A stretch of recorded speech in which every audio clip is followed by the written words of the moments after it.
in person, but they make me teach every once in a while. And that, unfortunately, is what I have to do this time of year.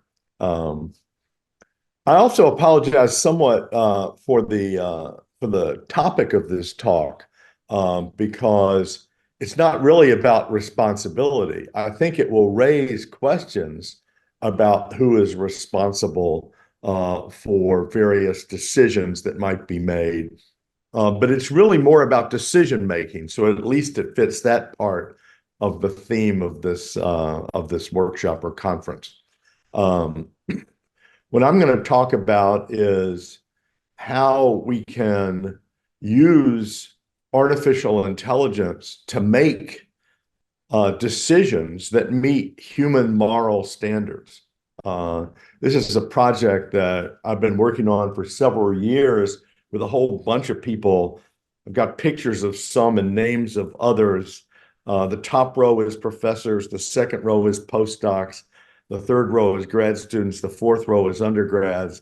So it's a big mixture of people from a number of different institutions, funding from the Future of Life Institute, back when Elon Musk was running it, the Templeton World Charity Foundation, Duke OpenAI. So I wanted to start by thanking all of those people so that I wouldn't forget. I'm just going to give you the kind of summary of all the hard work that they have been doing. The reason I picked this topic is that we just came out with a new book, which I'm wanted to encourage you all to buy. And it summarizes or outlines or overlooks many different areas in moral AI. You can see the first chapter is just about what is AI and what are its limitations, because a lot of people misunderstand what's really going on with large language models, for example. Uh, the second one's can AI be safe, focusing on transportation, but also medicine, military, and the internet. The third chapter picks up on the internet with respecting privacy. Can AI really do that? Uh, Fourth chapter, can AI be fair? There we focus on legal applications to bail and sentencing. The fifth chapter is about transportation and self-driving cars, and whether the car or its creator or user should be responsible for accidents. The sixth chapter is about whether we can build human morality into artificial intelligence. And the seventh chapter is about how we can retrain people in AI businesses so that they'll be more sensitive to moral issues. The overall theme is, there's good news and there's bad news. AI can do a lot of good things, but it has to be done carefully and properly. So one of our suggestions for how to do it properly is the one that I'm going to focus on today, which is trying to incorporate human morality into an artificial intelligence system that makes decisions and predicts what humans will think about those decisions that it makes. Uh, Now, our work on this started in a very concrete way. We were talking in general about using artificial intelligence in the medicine in various ways. And one doctor came up to us after the talk and said, well, a few nights ago, 3 o'clock in the morning, my phone rang, woke me up, and the voice on the other side said, uh, there's been a car accident. The driver is an organ donor, and you have to decide which of your patients should get the kidney that is now available. And the doctor said, whoa, wait a minute. I'm groggy. You just woke me up. I don't have my notes with me. I'm not sure I'm going to remember all the details that I need. And besides, some of my patients I like better than others. So if I'm thinking now, I might unfairly favor one person over another. In other words, he had to make a life-changing medical decision in what were far from ideal circumstances. So the question is, can AI help humans make decisions like this? And we think it can. Humans make a lot of moral mistakes. And I'm not saying moral mistakes by my standards. I'm saying moral mistakes by their own standards. So think about speaking a language. I often make a grammatical error in the middle of my sentences. And I bet you do too. I know that it's ungrammatical, but I don't always follow the rules that I know I should be following. And so we have to distinguish the performance, what I do on a particular occasion, from the competence, the rules that I recognize tell me what I ought to be doing. And what we want to get at in our studies of morality in this area are the competence, the basic rules that the people think they should be abiding by, even if they don't always do it in practice. But then you got to ask, why do they make those kinds of mistakes? If they believe in the rules, why don't they just follow the rules? Well, they might be ignorant, not know all the facts. You know, they think that the powder they're putting in your coffee is sugar when it's really arsenic. They forget the facts. They knew them at one point, but they don't know them anymore. Or they still know them, but they kind of overlook them and don't pay sufficient attention to them. They can also be confused, and that can lead them to inconsistency and irrationality. They might draw inferences that are not warranted by the evidence. They can be overcome by emotions such as disgust or outrage or fear. Now, I'm not saying that all emotions mislead moral judgments. I don't think that. But I do think that strong emotions can, in many circumstances, lead people to make moral judgments that later they regret and that they think were unwarranted. And of course, there's bias, not just bias against certain races or genders, but bias of the more basic sort. Just almost everybody's biased in favor of themselves and their families and their friends. And moral judgments are not supposed to be based on biases like that. So those are just some of the reasons why humans make mistakes. Can AI help? Well, AI doesn't forget facts and overlook facts. It can scan its database to make sure it's got them all. It doesn't get confused by complexity. The kinds of moral judgments that confuse humans are simple for many of the AI systems today. And it doesn't succumb to strong emotions or biases.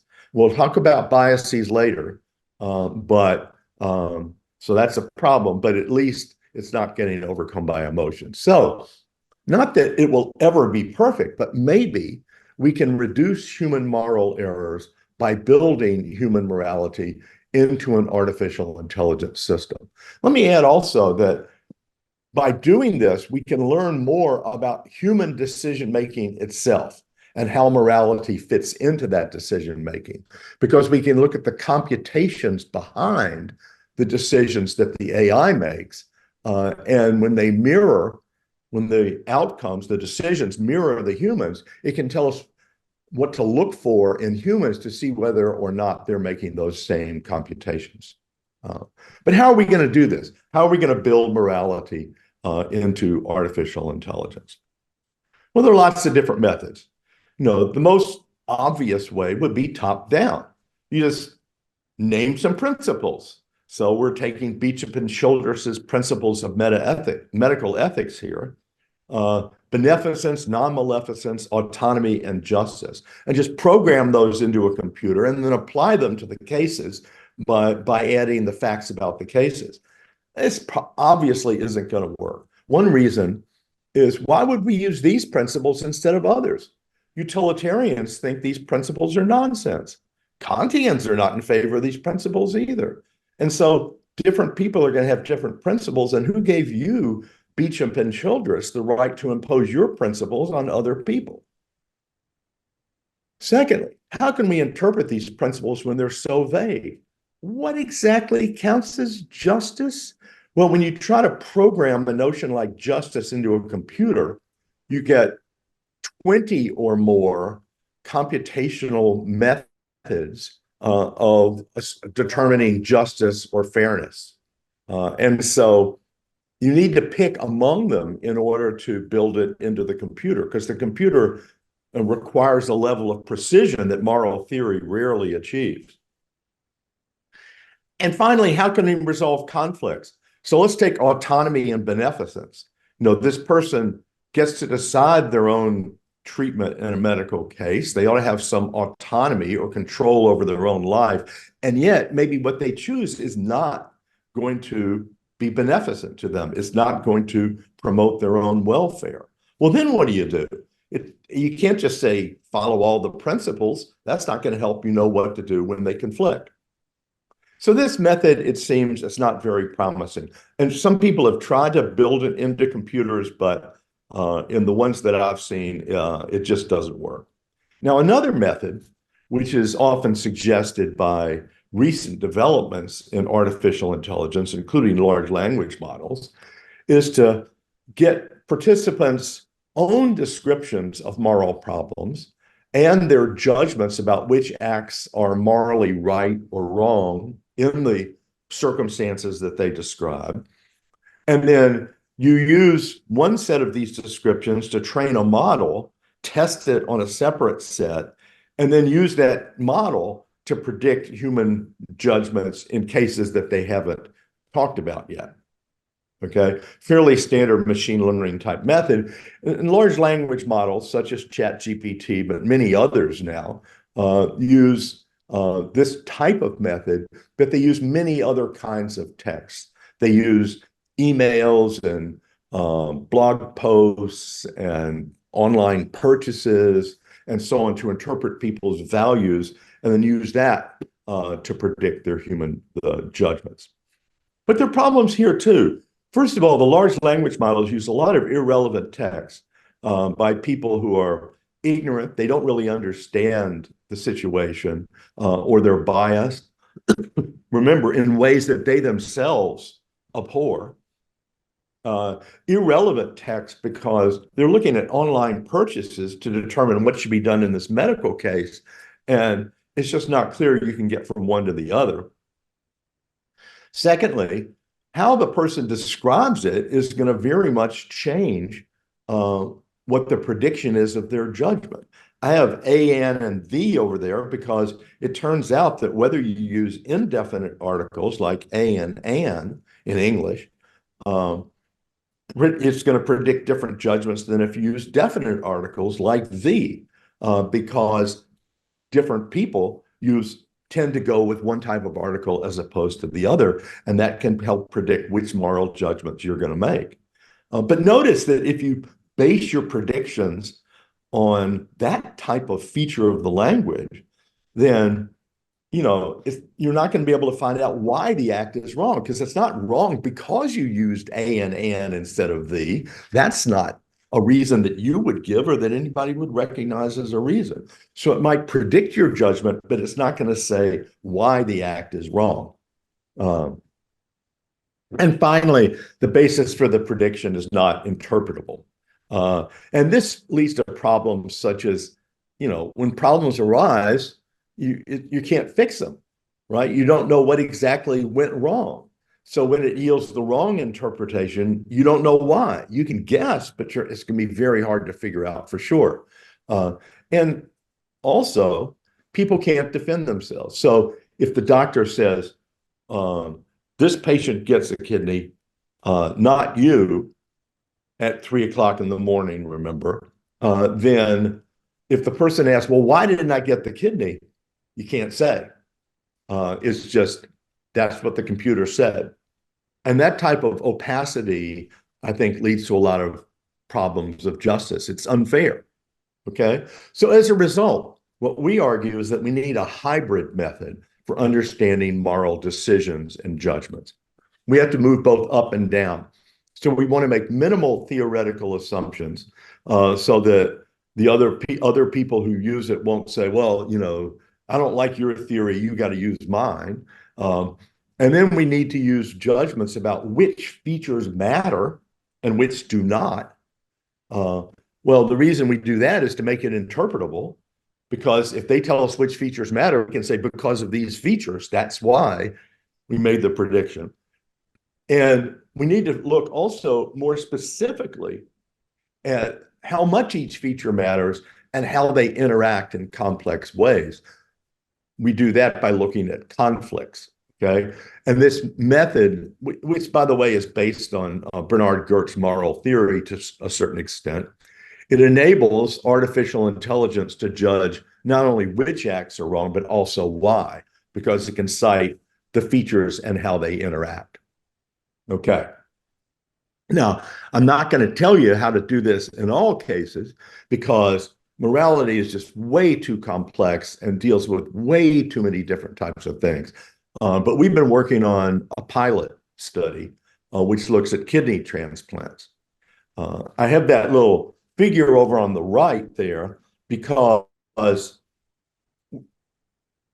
kidney transplant centers are already using artificial intelligence, especially in kidney exchanges, where a wife has kidney disease, needs a transplant. The husband offers to give her one of his kidneys because then he'll still have one left for himself, but they don't match blood type, so he can't donate to his wife. But he can donate to the brother, recipient two, who needs it because he's got the same blood type as him. And the sister would give a kidney, but also doesn't match, and doesn't match the wife either. But she matches the friend, recipient three. And so now you can have donor one give to recipient two, donor two give to recipient three, donor three give to recipient one, and everybody gets a kidney and they all survive. Now, this is not terribly complex, but they have chains over 100 patients long of these exchanges. And so they need computers to do it. So we thought, hey, if they're already using computers in this area, maybe they would be more receptive if we started to apply our methods to this particular case of kidney transplant when there are more people that need a kidney than there are kidneys available. So how are we going to do this? How are we going to actually implement into an AI? Well, first, you survey lay people about which features of the patients do and do not matter morally to who should get the kidney. You just ask them, like, what do you want to know about the patients if you want to decide who should get it? Then, of course, since it's open-ended, you're going to get a lot of repetition and different types of words and unclarity. And so you have to refine them and supplement them with certain features that maybe they didn't think of, but if they thought of it, they would say, oh yeah, that too, that also matters. And then when you've refined and supplemented the list, you now have to confirm that they really do care about those things. So just for examples, I'll give you a few that we did. This is years ago. I should probably replace this slide with better, but almost everybody said sexual orientation, race, and sex and gender don't matter. The ones that did say race mattered usually said that it ought to count in favor of the recipient rather than against the recipient to be Black, because they faced other disadvantages already. People also agreed generally that over on the left there, current physical health should matter, age should matter, urgency of need should matter. History of alcohol consumption is an interesting one because it has to do with the person's responsibility for having kidney disease in the first place. And people tend to think that if you're responsible for being in the condition, then of course you should get a kidney if there's another one available and nobody else needs it. But if there are two people who both need it and one person is responsible and the other isn't, it should go to the one who isn't responsible for their own problem. And then notice there are two cases in the middle there, the number of children and the record of violent crime. where some people think that should count, other people think it shouldn't count. There are going to be many features like that where you don't get consensus. Okay. But now we've got our list of features. And what we do is we construct concrete scenarios where those features conflict. And then we ask people, well, okay, in this conflict, who should get a kidney? So just for example, suppose patient A is 31, patient B is 40. This is from our website, whogetsthekidney.com. And so if you favor younger people over older because the younger people will gain more from the transplant because they're going to have a longer life expectancy, then you might favor patient A, but only a little bit because it's only 9 years younger. Okay. If you do drinks per day and you think that people who drink 3 drinks a day might be more likely to be responsible for their own kidney disease than somebody who only had 1 drink per day, then you might also favor patient A. But if you favor people with more dependence, because then by giving them the kidney, you're helping more people, then you might favor patient B. And so now, in order to decide who gets the kidney, you have to weigh child dependence against the other 2 features. And so you can see how you have to make it a fairly concrete judgment. More concrete, by the way. Now we're doing 8 or 10 features instead of just 3. But it's more concrete than just citing a general rule. You're asking, how do you settle these types of conflicts? And by doing so, you can assign a weight to each feature. Notice we sometimes allow them to flip a coin, other times don't. That is actually informative, something we can talk about if you're interested. And then basically, the machine learns models that are going to predict individuals' moral judgments in these concrete cases, and it assigns weights. So, for example, the models that we've done in just one study where we had people do 60 scenarios a day, 5 days a week across 2 weeks. So they ended up doing 600, right? Yeah, no, 600 scenarios total. And we had 4 features some of the time and 5 features in the follow-up study. Well, how good is the model at predicting human judgments? Well, around 90%.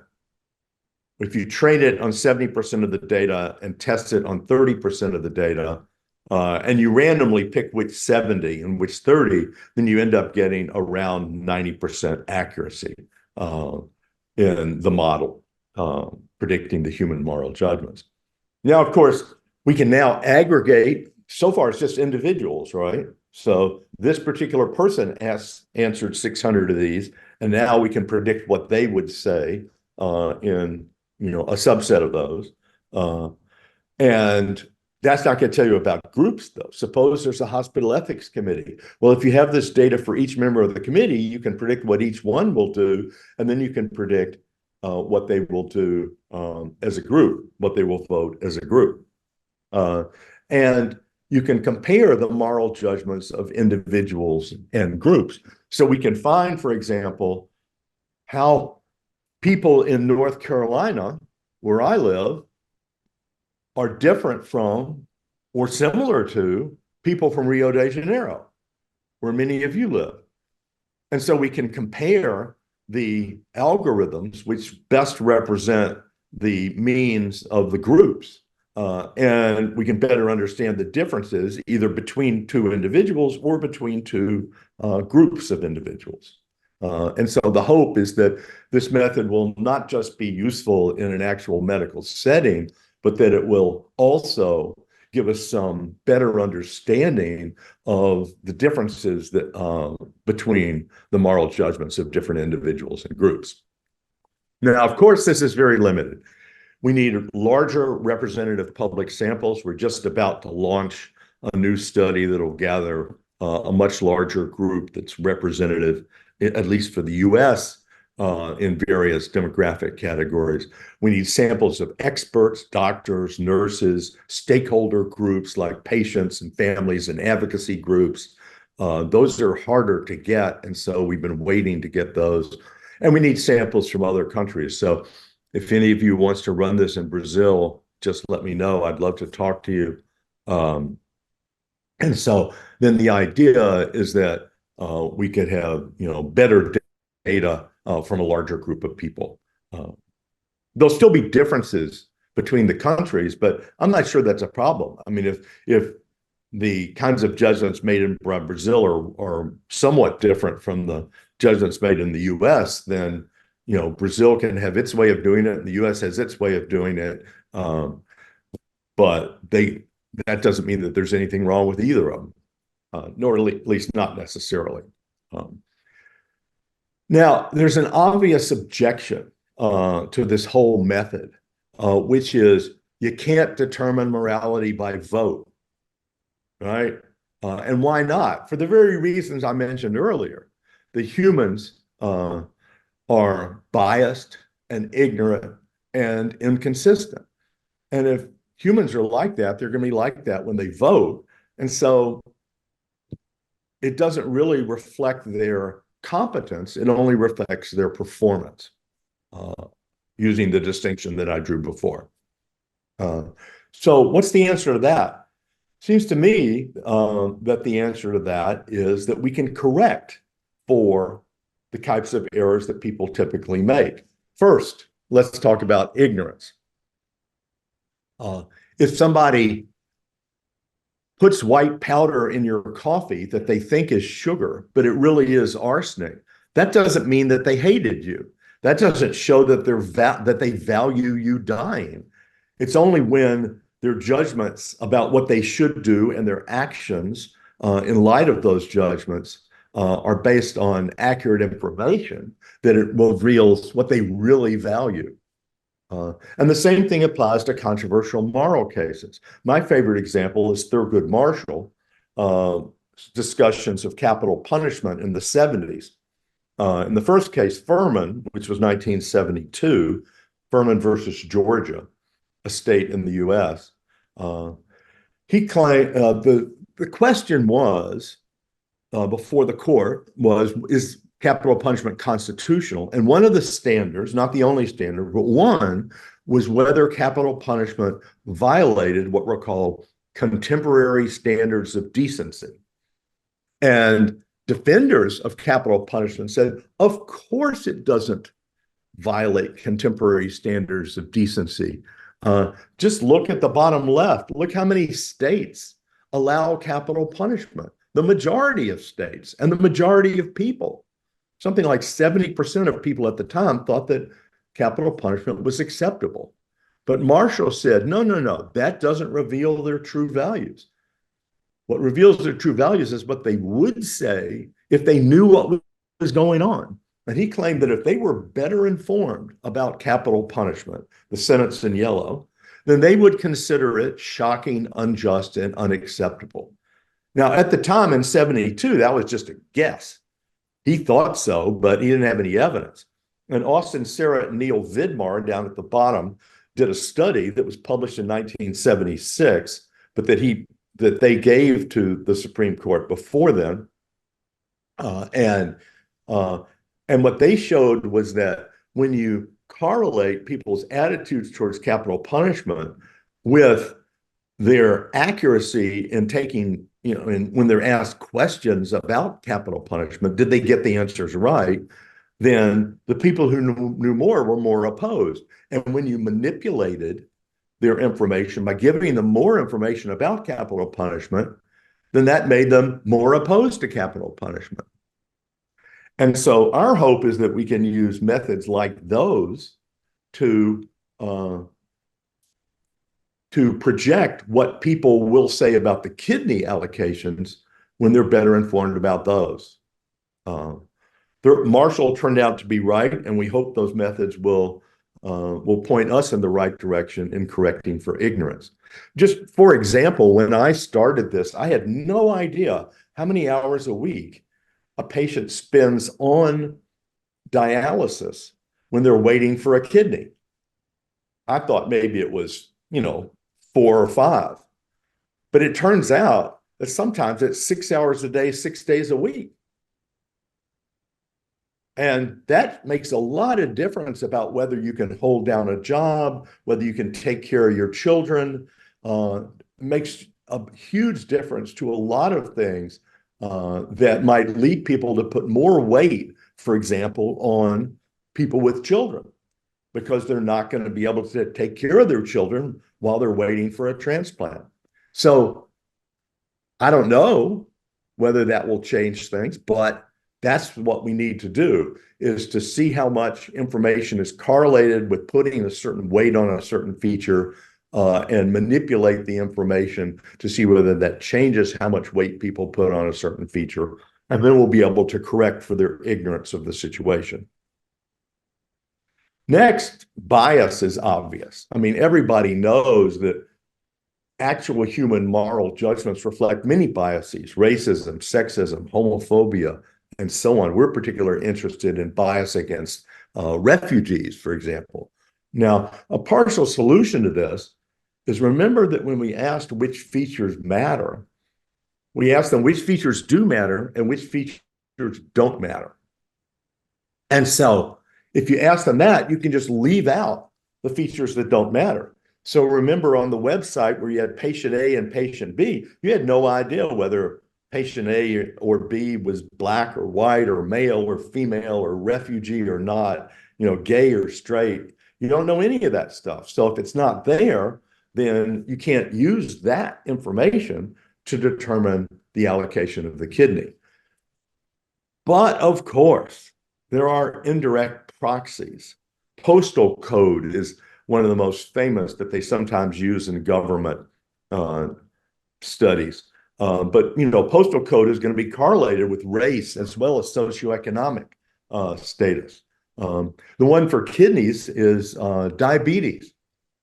If you say, well, if patient A has diabetes and patient B doesn't have diabetes, and therefore I'm going to favor giving the kidney to patient B because patient B is more likely to recover and have a higher quality of life after the transplant, then bam, you just indirectly favored white people over black people, because at least in the US, more black people have diabetes than white people, largely because of their socioeconomic situation.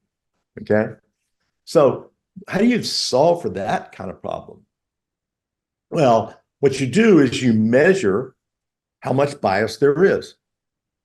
You can let that information in and then find out how much the weights that are assigned and the algorithms that are used are going to favor one group over another, and then correct for it. If it's giving a 10% advantage to whites over blacks, then you can pull the whites down by 5 and the blacks up by 5. Now, there are going to be, in the US, serious legal issues about whether that's unconstitutional, especially after the recent decision striking down affirmative action. But Crystal Yang at Harvard Law School, at least, has proposed this method and argued that it actually does fit the legal standards for technical reasons. Now, nobody thinks that you're going to be able to do this perfectly, because you don't know all the indirect proxies. I mean, I just told you about diabetes, but there are going to be lots more out there. And so you can't correct for all of them. So give up on perfection. Nothing in life is perfect. Sorry for the news, but the hope is that AI might do better than humans do, even if it remains imperfect. So it's going to correct for the bias without becoming completely unbiased. Okay. We also want to correct for inconsistency or instability. Participants are unstable or inconsistent when they make a different judgment on one day than they make on another day about the very same scenario. So in that study that I cited before, we gave them the same scenario on different days. Now, when I say the same, what I mean is we switched the patients from left to right. We switched the order of the features from top to bottom to kind of hide that it was the same one. But if they're making their judgment based on the features, then they should give the same answer on Tuesday that they gave on Monday. Okay? Because at least in the relevant features, it's the same scenario. So what we did is we had, as I said, 60 scenarios a day over 10 sessions, 2 weeks. And we had 6 scenarios that were repeated each session. This is in study 2, by the way. There were 3 uncontroversial and 3 controversial. No, actually, it was in study 1 as well as study 2. And you can see the features there. Those are from study 2. The uncontroversial ones had a very high level of stability. I mean, 99% of the time, the answer people gave on day 1 was the same answer they gave on day 2, 3, 4, 5, and so on. But for the controversial scenarios, it's around 80-something%, 85% consistency. So that means that 15% of the time they gave a different answer on one day than they had given on the day before or the day after. Now, that might not seem like a lot, but it suggests at least that that scenario is not showing their kind of basic stable values. Instead, it's reflecting the mood they're in that day or something like that. And so if you want to get at their basic stable values through any kind of study, you're going to have to repeat the scenarios on multiple occasions if those scenarios are controversial. I think that's a general methodological lesson for studying moral judgments. We also found that, so notice that we found that the controversial ones were the ones that people were inconsistent on. If you're using uncontroversial scenarios, you don't have to do that. So certain scenarios there's going to be instability, and certain subjects also. We found that 50% inconsistency means out of 10 days, 5 days they gave one answer and 5 days they gave another answer. And sometimes it was like A, B, A, B, A, B, and they're going back and forth. 80% means out of the 10 sessions, 8 days they gave the same answer, but 2 days they gave a different answer. But notice now that 25 out of the 55 participants gave 80% or less. So that means they had at least 2 days where they gave a different answer than on the other 8 days. Now, that's a pretty high level of instability. They're even below, those are the ones that are below the mean for the group, okay? So what are we going to do about this? Now we know that some participants are going to be less stable, and some scenarios, almost everybody is going to be less stable for those scenarios than for the easy ones. So we correct. We discount the moral judgments to the extent that they're unstable or inconsistent over time, right? The more instability, the less weight it gets, because the less we think it reflects their basic values. The less instability, the more weight it gets in predictions. So we're correcting for that. And notice that now this is going to help our accuracy in predicting their moral judgments, because you can't predict it if they're just being random. Okay. Now that shows we've now talked about correcting for ignorance, for bias, and for instability or inconsistency. There are lots of other things you might want to correct for.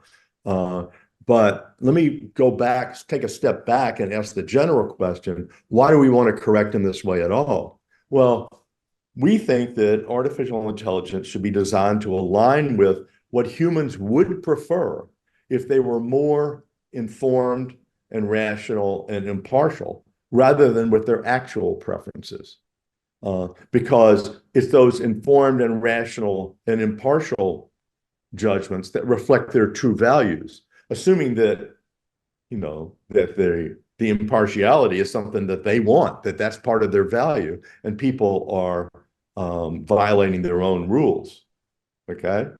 So we think you should align with that. And the reason is that in the background is an idealized observer theory of morality.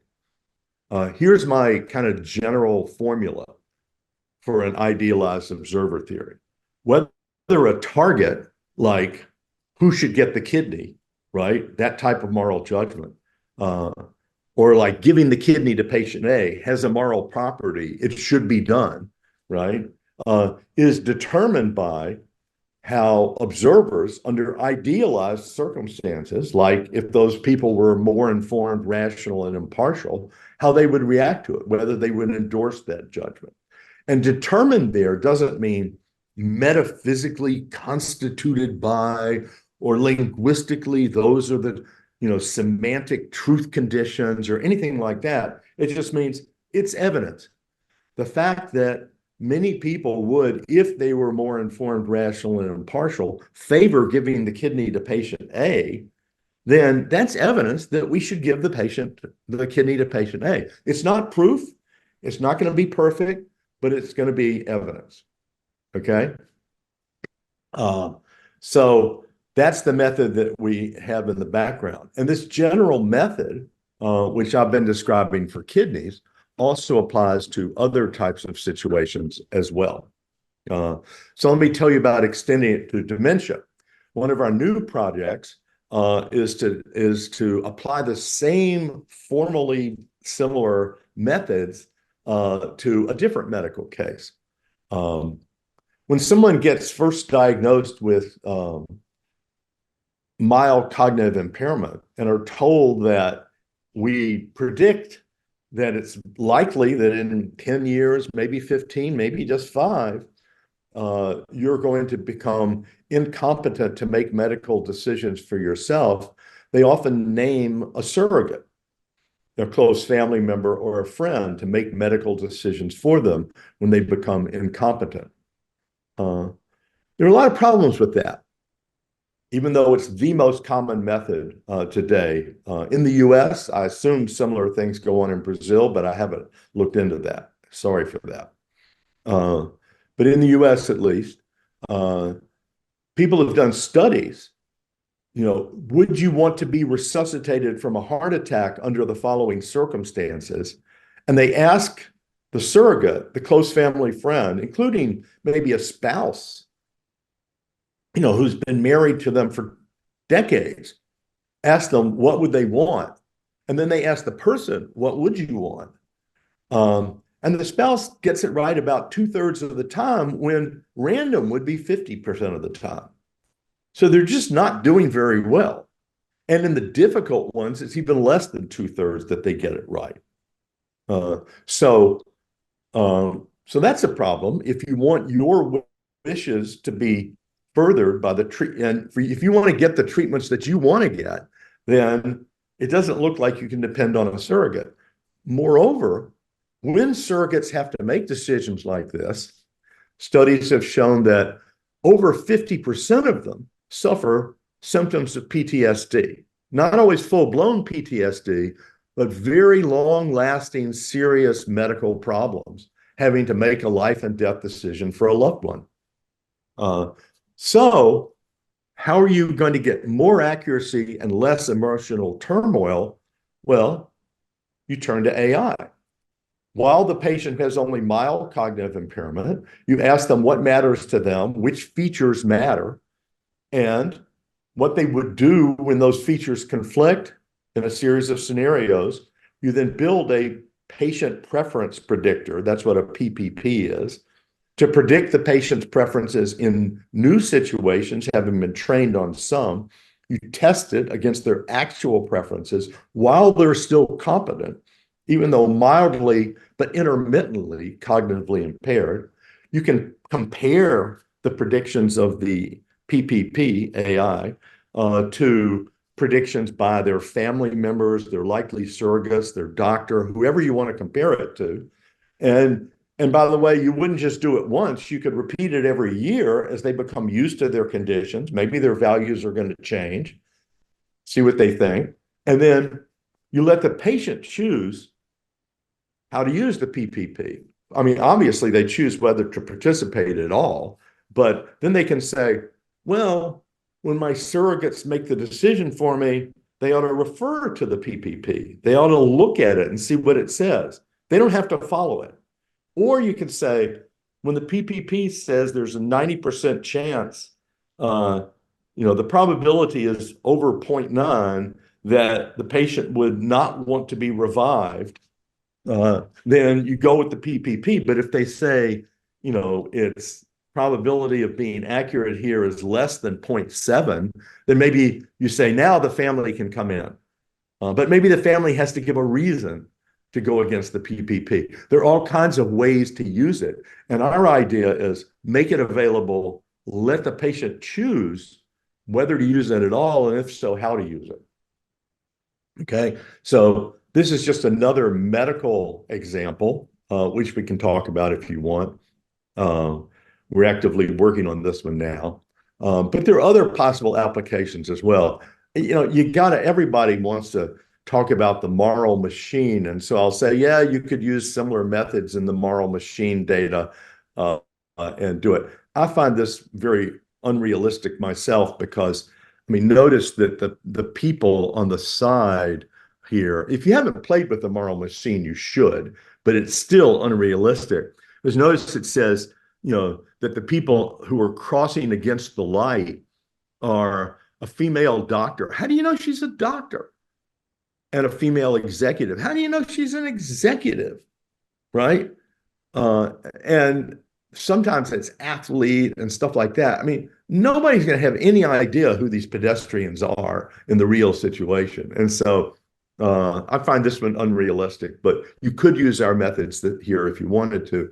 We're also talking to DARPA about potentially using ways to use this method in targeting for weapons, where this is actually from Georgia Tech.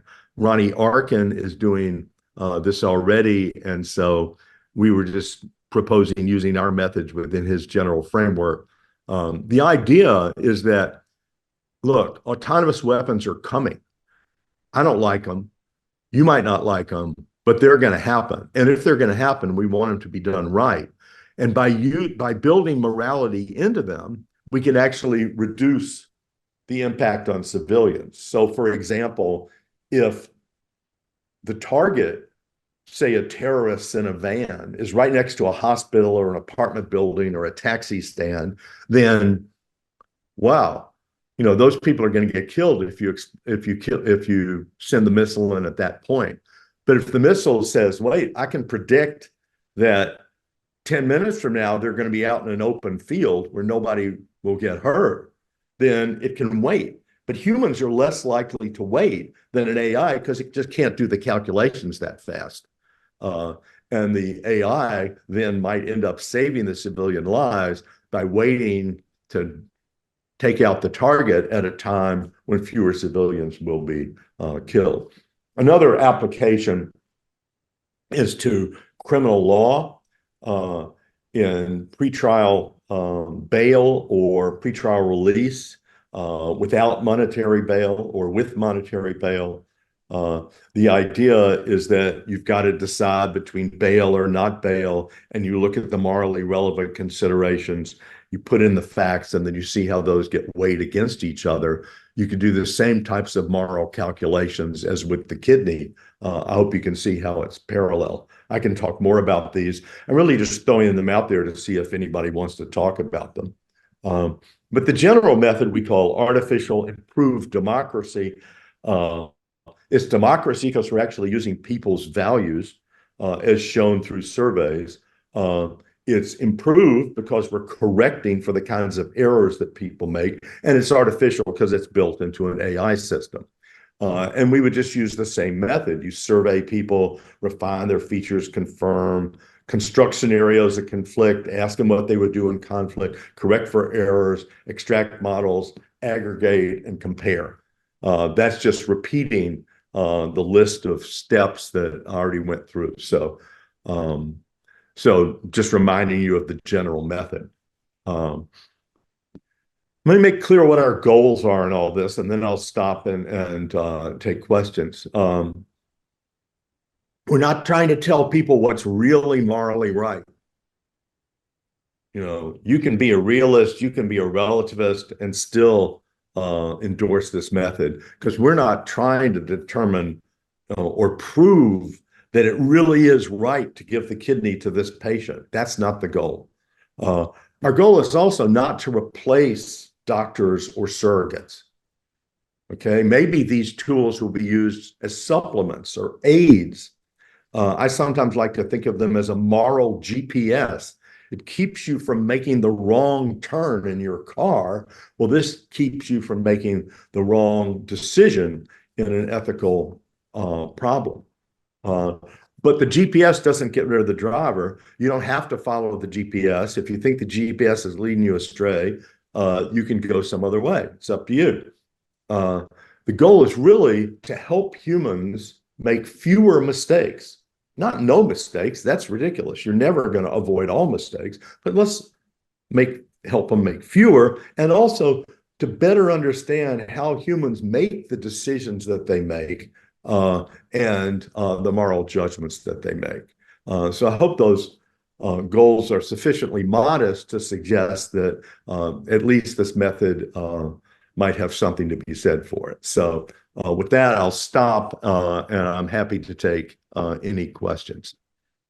Well, big round of applause for Warrior Sinnott-Armstrong. Questions? Wow, that was fast. Sam. Sam, Thomas, and Eddie in this order, please. Okay. Hi, Walter. Hi. I'm going to preface this by saying that Santiago and I are going to get in touch with you because we'd love to do this in Colombia. Good. But so here's my worry: is with this sort of method, it feels like one of the things that we might lose is the ability to discover moral values. Yeah. So here's the analogy I was worried about: is I could imagine building an algorithm where I feed in all of my food preferences, I track what I eat, my mood, how much I've slept, all these different factors. And then at a certain point, it gets to a stage where I can have a model to tell me, here's what I think you would enjoy today. And I worry that all that's going to be doing is optimizing my instrumental reasoning about what I should make, given that I have these preferences. Sam, can I get a little follow-up here? That's sure. What the internet does with you, social networks, market niching. That's exactly Spotify. What they do. Yeah. But then, so I imagine that the response, you kind of had this in one of the slides, was, well, you don't have to listen to it. But my kind of related worry is, well, once these models are there, people are going to start to defer to them more and more, especially in these situations, because the way it's going to get sold is, look, this optimizes on instrumental rationality. It gets rid of biases. So the only people who are going to ignore it are going to be the people who think, no, the perception is going to be those people are acting on their biases. So if you get this increased deference to the models, then the preferences are going to get entrenched. And so I'm wondering if you think that's a problem, and if you don't, I want to know why you think it's not a problem. Yeah, I think that is a problem, and we have to be constantly wary of that problem. But the partial solution, at least, is to build flexibility into the actual practice. So these models don't have to be static. If somebody says, wait a second, I think it yielded the wrong decision here, the kidney should have gone to the other person, then we think about it, and we think about why. We say, okay, so why should it have gone? And if they come out with a reason, we go, oh man, there's another morally relevant feature that we didn't have in the model that now we want to add. Or maybe they say, well, there's a third option here. You can't do it with kidneys, but livers, you can actually give half. You give like a quarter to each of two different people, and everybody's going to be fine. So if new options become available or new features become available, then then you have to adjust the program to fit those new circumstances. But I'm optimistic that these programs can be updated as new information comes in. Whereas it's harder, at least in some situations, to get doctors to update or to even know whether they've considered something or not. And so, yeah, we have to update. We have to keep constant vigilance against the possibility of being stagnant and being stuck and overlooking better options and additional features. But that can be built into the practice of using the system. And I hope it will be. Thomas? Walter, a great talk as always. I guess my question was about the bias issue, and you mentioned affirmative action, so maybe I thought that would be a good place to start. So imagine something, I have a view like compensatory bias is acceptable. So you have historical racism in America, it's systemic, they've been on the short end of the stick, they've been treated terribly in the medical community. What I actually think is we should be biased in favor of them at this point, right? So we should compensate for the historical injustices. But like you can imagine in the US, given what's happening with DEI, what just happened with the Supreme Court and affirmative action, if you ran this poll all across America, my sense is what you would find is this is going to be categorically rejected. And so or mostly rejected. And so what you might be able to do is make it fair in the sense that now you're going to balance, you're going to sort of even the playing field in some sense. But what we really actually need is to tilt the playing field in the other direction. And I don't see how you could accomplish those sorts of goals with this sort of polling or surveying. Does that make sense? I mean, so I take it, Thomas, is your point is that the conservatives who are in control of the government now are going to stop us from doing the thing that we ought to do. Well, it's not. I agree. It's not the conservatives in control of the government. It's just if the broader you cast the net in American society, you have like the majority, close to the majority, let's say 50% of people don't even want DEI programs. So, I mean, the idea that you're going to run any survey and end up getting this sort of reversing historical injustice stuff seems more difficult to me because, like in our case, if you look at the U.S., I mean, well, I guess that's the worry is just how you, if such a thing is possible. If you ran the same argument, should we have affirmative action programs in colleges, and you just did these sorts of surveys with AI, they're going to come out with something that says no, because it's reverse racism, and it's itself an attempt to solve historical bias with its own bias, and then the idea is people are going to reject that. So the AI might spit out as the result of a popular opinion that we ought not to have these programs.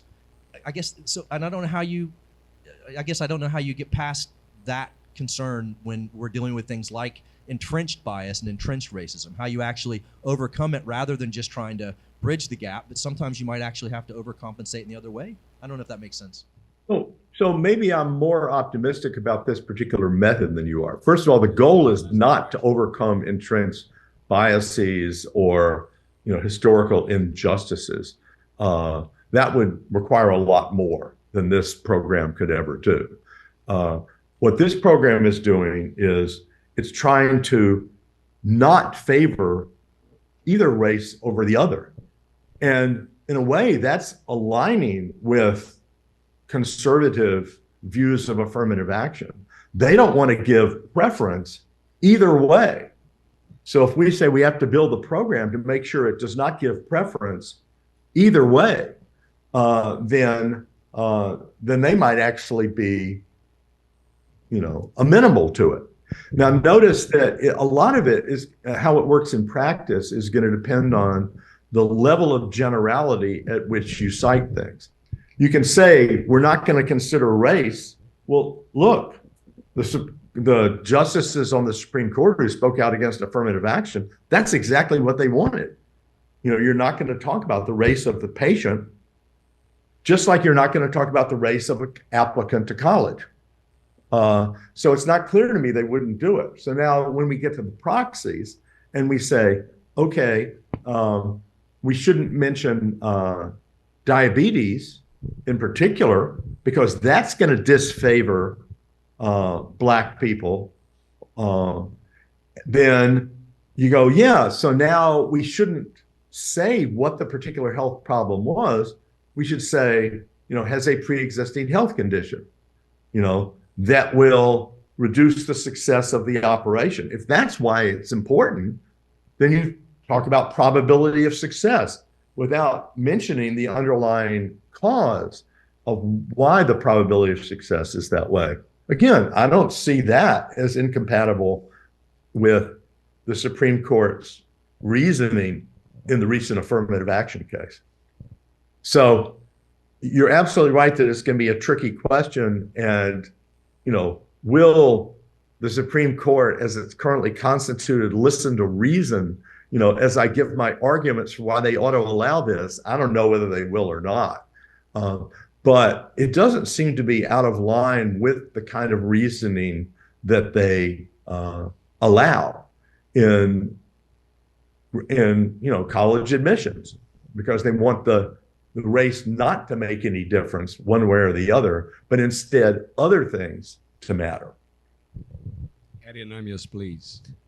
Thanks, Walter. That was super interesting. And it seems like a very promising project to me. I'd like to see whether you've thought about meta PPE yet, right? So by that, I mean, you gave the example of the person who's beginning to have dementia. They want to use this to get their their personalized preferences using the AI. They get it. But then you say, they could even update it every year, right? And that made me think, yeah, but there's going to be a point at which we don't want grandma to update it because they're losing their capacities. And there's going to be a point at which grandma, when she started the process, wouldn't want herself to update it 5 years later if she was informed about what she would look like. So and then I thought, well, the solution is when you begin the process, you also have some kind of meta preferences that you're looking at about, what sort of decision making do you want to matter? What do you think of as rationality yourself, right? Give them parameters. What sort of information, do you want to not have about certain cases? So you could, I can imagine various ways of doing, using the AI to develop meta PPE where you're building the own parameters of when you count yourself as being informed, rational, and unbiased. And it kind of relates, I think, to Sam and Thomas's questions, because it might be a way to approach solutions to the problems they were raising. Yeah, exactly. So that's exactly what we plan to do. That early on, you say, as your dementia develops, we're going to be giving you cognitive tests of cognitive capacities and abilities in order to determine how much has been affected by the disease. And the test scores are going to vary from, say, 0 to 100. And if you're at 70, this is what you're going to be like. And if you're at 50, this is what you're going to be like. Now, you can keep doing more and more scenarios as the disease develops, but at a certain point, we are not going to be sure whether to count them or not. So how much would you like us to continue counting scenarios when your cognitive capacity is at level 50, or should we stop when it gets below 70? Or, what do you want? The goal is to provide autonomy to the patient. Notice in that case, it's not really a moral issue. What's morally right or wrong? It's about what does the patient prefer. And so there, our solution is just what you mentioned, to turn meta PPP and ask them at the beginning, how exactly do you want the PPP to be used? And that includes the question of how long do you want us to keep gathering data? And also, if you gather data 1 year and then later you gather other data, do you want us to just throw out the early data and only use the later data? There are going to be lots of questions like that people will need to be asked in order to determine their answers. Hi, Walter. Peter C. here. Nice seeing you. Hey, Peter.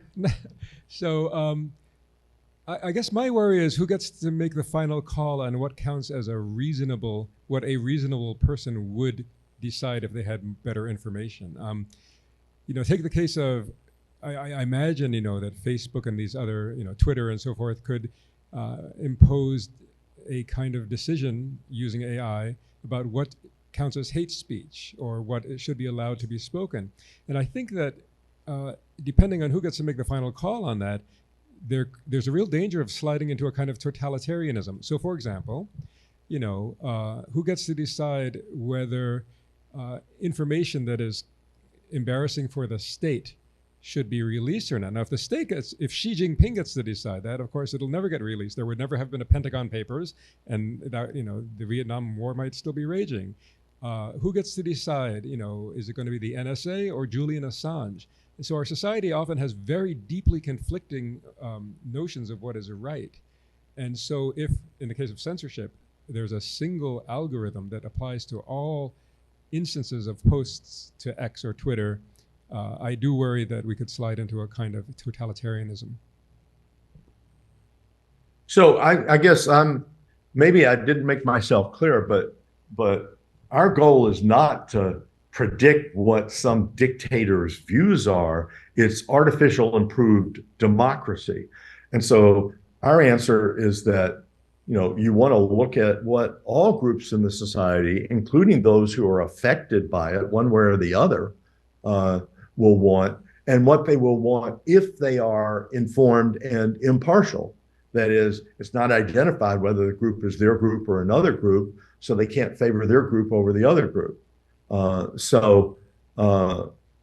guess maybe I'm missing the point, but we're not going to put this in the hands of a dictator. Of course not. It's artificial improved democracy. Thank you. Questions? Who else? Stephen Gouveia. Yeah, I'm not sure if any students wants to make. I usually don't make questions because students should have the opportunity. Okay, so just following the question by Peter, I'm wondering if you know anything about epistocracy, because what I think you are arguing for is a kind of epistocracy using AI to make more informed and rational decisions. So Jason Brennan is one of the main references in the United States. I'm the only reference in Portugal that argues for epistocratic kind of decision making in democracy. So I find it very interesting to use AI to improve the rationality and the information that, I don't know, citizens have for specific issues. I'm wondering if you see yourself as an epistocratic philosopher or thinker. So I don't know, Brennan's well enough to know whether to call myself an epistocrat or not. But what we're not in favor of is something like Plato's Republic. This is the group of people that we're going to inform and put them in charge of everything. And so if epistocracy means rule by the people who are smarter, then no, that's not what we're calling for at all. What we're calling for is an idealized version of democracy, that all people's perspectives get included, but what's included is what they would want if they were fully informed. And what one society would want. That's exactly the phrase that epistocratics use. Like, if citizens were informed, then all these decisions were better. So it's not a Plato kind of, but it's exactly the one. So I think it would be useful for you if you could just check the literature on epistocracy, because maybe you would find something appealing as well. That was just my comment. Yeah. Okay. Is there any other question?